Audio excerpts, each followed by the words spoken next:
Good morning, good afternoon, good evening. दोस्तों Kevin Lopez back from Personal Tutor. Standard 12th chapter Kings and chronicles का topic the painted image आज हम समझने वाले हैं। हमने प्रीवियस सेक्शंस में जैसे देखा है कि पेंटर्स भी कहीं ना कहीं मुगल मैन्युस्क्रिप्ट्स की प्रोडक्शन में काफ़ी इंपॉर्टेंट पार्ट अदा करते थे, और इसके अलावा जो क्रॉनिकल्स होते थे, इन क्रॉनिकल्स के अंदर रिटन टेक्स्ट तो होते थे, साथ ही साथ इमेजेस भी रहती थी। और ये जो इमेजेस होती थी ये बहुत सारे इवेंट्स को विजुअल फॉर्म्स में डिपिक्ट करते थे। अब ये जो चीजें निकल के आती थी, तो इन चीजों के लिए यूजुअली इन इमेजेस के लिए, इन पेंटिंग्स के लिए जो स्क्राइब्स होते थे वो ब्लैंक स्पेसेस पेजेस पे छोड़ देते थे, और वहां पर आर्टिस्ट, ये जो पेंटर्स होते थे, आर्टिस्ट होते थे, ये लोग यहाँ पे काम करते थे। मिनिएचर पेंटिंग्स का ज़माना था तो मिनिएचर पेंटिंग्स बनती थी, और मिनिएचर पेंटिंग्स काफ़ी हद तक लोगों को बहुत सारी चीज़ें बारीकी से नहीं लेकिन एक ओवरव्यू के तौर दिखा सकती थी। अब ये पेंटिंग्स जिस तरीके से बनाते हैं, अबुल फजल कहते हैं कि ये एक मैजिकल आर्ट थी, क्योंकि ये इस तरीके से बनाई जाती थी as if the description of whatever is written is actually gone ahead and imprinted in the picture. अब ये जो प्रोडक्शन होता था उसके अंदर कुछ ऐसे वाक्य बताए जाते थे जो कि एम्परर और उसकी कोर्ट से और उसके कोर्टिसंस से काफी जुड़े हुए होते थे। काफी बार चीजें दिखती थी कि यहाँ पे लाइक कुछ कुछ प्रॉब्लम्स भी बता रहे हैं, कुछ कुछ इश्यूज भी बता रहे हैं। मुस्लिम ऑर्थोडॉक्सी की काफ़ी सारी जो धाराएं हैं, जो धारणाएं हैं, उनको अगर कोई रिजेक्ट कर रहा है तो उसको अप्लाई करना ये लोग बिल्कुल नहीं भूलते थे, क्योंकि कुरान के हिसाब से इशू ये होता था कि ये कहा गया था कि किसी भी इमेज में, उलेमा ने ये कह के रखा था कि किसी भी पेंटेड इमेज में ह्यूमन की इमेज नहीं होना चाहिए। हदीस में ऐसा कहा गया है, कुरान में ऐसा कहा गया है, लेकिन यहां पर कॉन्स्टेंटली ये इमेजेस दिखाई जाती थी। तो ये इशू यहां पर एक चीज बहुत अच्छे से समझ में आती थी।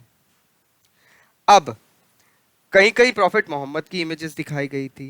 प्रॉफिट मोहम्मद को ऐसा दिखाया जैसे कि वो लिविंग बीन के तौर पर है, जो कि इस तरीके से नहीं दिखा सकते थे। हदीस में कहा गया that he was God, so उनकी इमेज नहीं है, God does not have an image. So इस तरीके से ये इश्यूज यहाँ पे हमें कॉन्स्टेंटली दिखते हैं। तो वी कैन बिलीव कि कहीं ना कहीं एम्परर्स का और कहीं ना कहीं लॉस का कुछ ना कुछ इशू चलता रहता था। अब एक चीज और हम समझ सकते हैं, लॉ की बात आती है तो बात आती है शरिया की।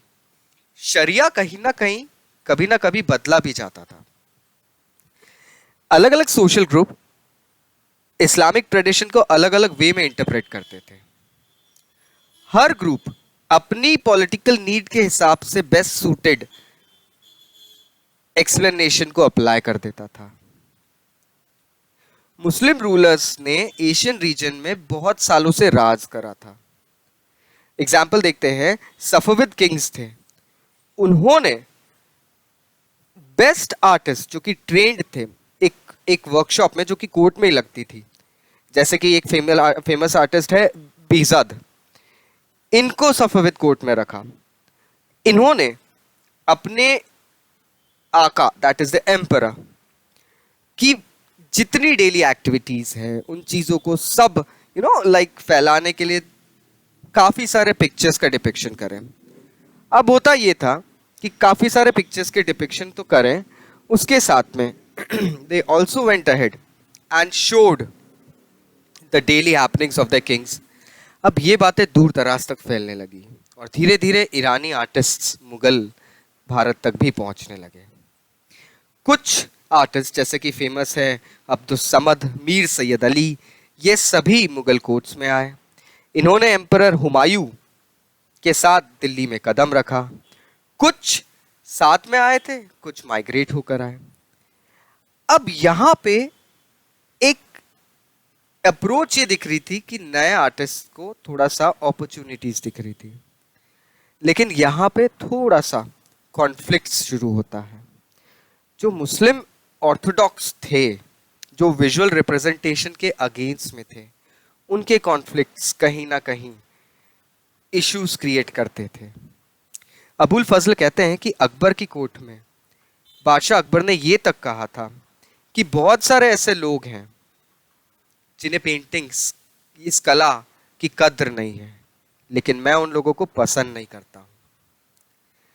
वो कहते हैं कि आर्टिस्ट एक अलग तरीके से भगवान की पहचान करते हैं, एंड इसी रीजन के कारण आर्टिस्ट समझ पाते हैं